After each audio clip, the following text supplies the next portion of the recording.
रामेश्वर जी पत्नी के देहांत के बाद अपने बेटे रमेश के पास मुंबई आए हैं। रमेश के बहुत मनाने पर वह मुंबई आने को तैयार हुए थे। वह पहले भी कई बार प्रयास कर चुका था, लेकिन माँ जी ही रोक देती थी कि वहाँ कहाँ बेटे बहू की ज़िंदगी में दखल देने चलेंगे, यही ठीक है।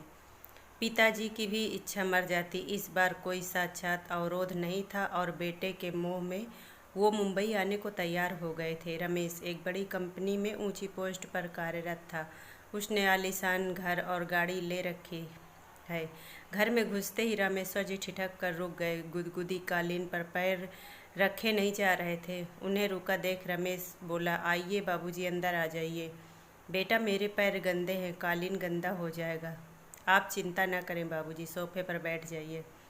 चाय नाश्ते के बाद रमेश बोला, बाबूजी आइए, आपको अपना घर दिखा दूँ। ज़रूर बेटा। बाबूजी, यह हॉल है, यहाँ पर हम लोग चाय पी रहे हैं। कोई मेहमान आया तो यहीं पर बिठाते हैं। यह डाइनिंग टेबल है, यहाँ पर बैठकर खाना खाते हैं। बाबूजी, यह रसोई है और यह भंडार घर है। थोड़ा आगे चलने पर यह बच्चों का कमरा है। तो क्या बच्चे अपने माँ बाप के साथ नहीं रहते? बाबूजी, यह शहर है, यहाँ बच्चों को बचपन से ही अकेले सोने की आदत टालनी होती है। थोड़ा आगे जाने पर रमेश ने कहा, यह आपकी बहू और मेरा कमरा है। बगल वाला अतिथि कक्ष है, अगर कोई मेहमान आए तो यहीं ठहरता है। और यह छोटा सा कमरा मेरे कुत्ते का है। सीढ़ियाँ चढ़कर ऊपर पहुँच रमेश ने लंबी चौड़ी छत के एक कोने में टीन की छत वाला कमरा खोलते हुए बोला, यह है कबाड़ खाना। घर की टूटी हुई और बेकार सामान यहीं रखते हैं। त्योहारों पर इसकी सफाई भी कर दी जाती है।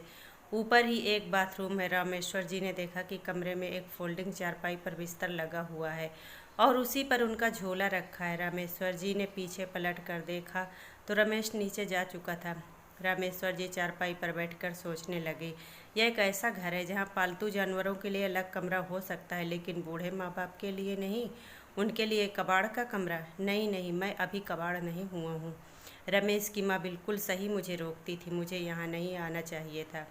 अगली सुबह रमेश चाय लेकर ऊपर गया तो कमरा खाली पाया। उसने बाथरूम में भी जाकर देखा, बाबूजी कहीं नहीं मिले, झोला भी नहीं था। नीचे उतर कर देखा तो मेन गेट खुला था। उधर रामेश्वर जी गांव की वापसी का टिकट लेकर गाड़ी में बैठ चुके थे। उन्होंने अपने कुर्ते की जेब पर हाथ डाला तो उनके घर की चाबी पड़ी थी। उन्होंने कसकर उसे पकड़ लिया। उनके चेहरे पर अपने निर्णय की खुशी और चमक थी। दोस्तों, कहानी पसंद आई हो तो प्लीज़ इसे लाइक कर देना और चैनल को सब्सक्राइब ज़रूर कर लेना।